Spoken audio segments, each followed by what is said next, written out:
Wir verwenden beim Putzen, Bauen, Essen und für die persönliche Hygiene 4 typische Markennamen, die stellvertretend für bestimmte Produkte stehen. Welche das sind, zeigen wir euch jetzt. Los geht's! Grüß euch! Wir sind Nati und Verena. Bei uns dreht sich alles um das Deutsch und das Leben in Österreich.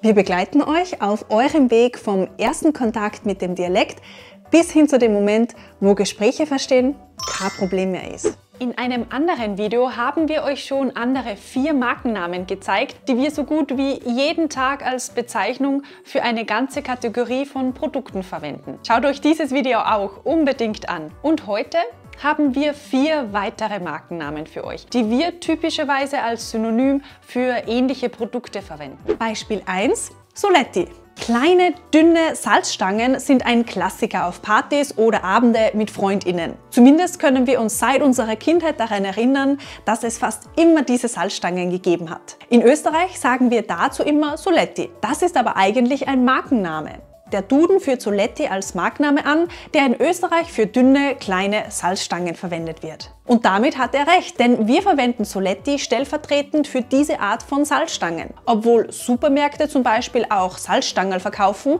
die nicht von der Marke Soletti ist, würden wir dazu immer Soletti sagen. Übrigens, wenn wir in Österreich von Salzstangerl oder im Dialekt von Salzstangerl sprechen, dann meinen wir normalerweise das.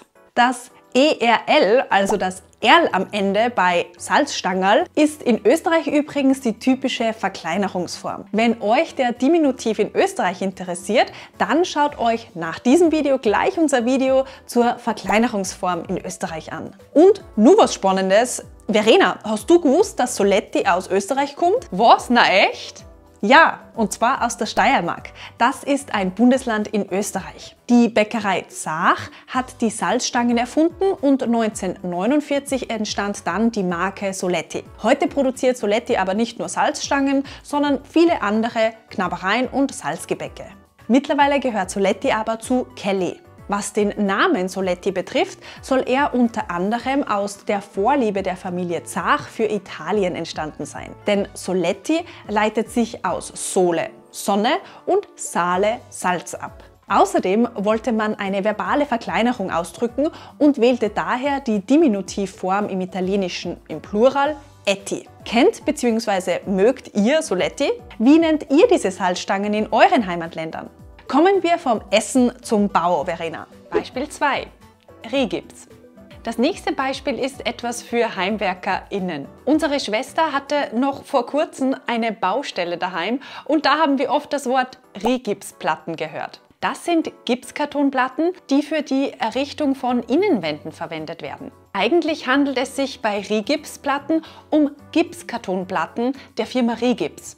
Aber mittlerweile ist der Unternehmensname Rigips im Sprachgebrauch zu einem Synonym für Gipskartonplatten und Gipsplatten geworden. Und das nicht nur in Österreich, sondern auch in Deutschland. Falls uns SchweizerInnen jetzt zusehen, lasst uns bitte gerne wissen, ob ihr in der Schweiz Rigipsplatten auch als Synonym verwendet. Übrigens, der Firmenname Rigips leitet sich von der Stadt Riga in Lettland ab. Das war der Ort, an dem die erste Fabrik für Gipskartonplatten in Europa produziert wurde. Die Kombination aus Riga und Gips für Gipskarton ergibt also Rigips.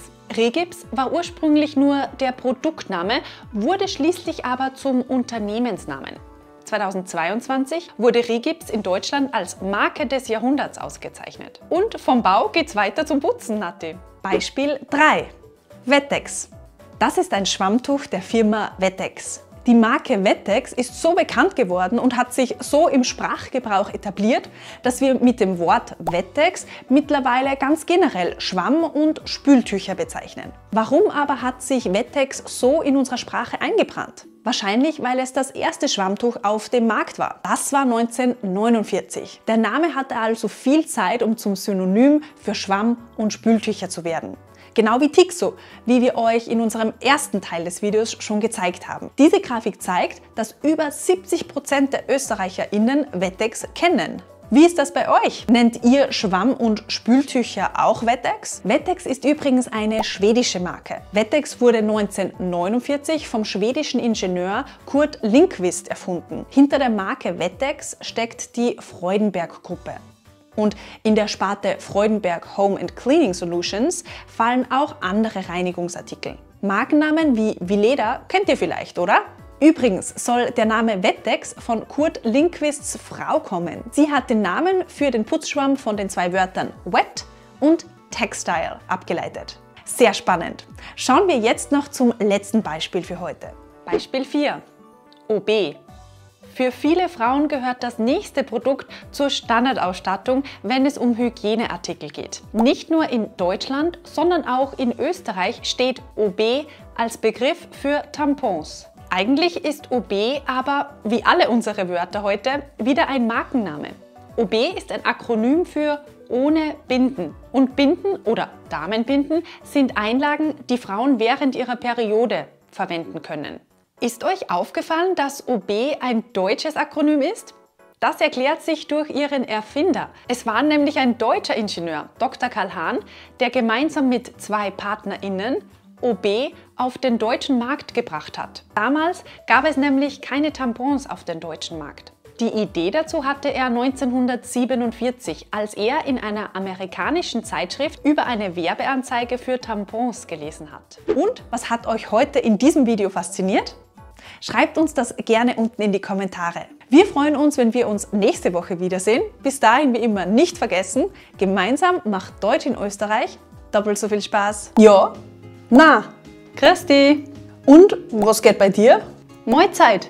Was? Grüß euch, schön, dass ihr dabei seid. Heute zeigen wir euch typische Wörter und Sätze, die ihr kennen solltet, wenn ihr einmal in Österreich seid. Los geht's!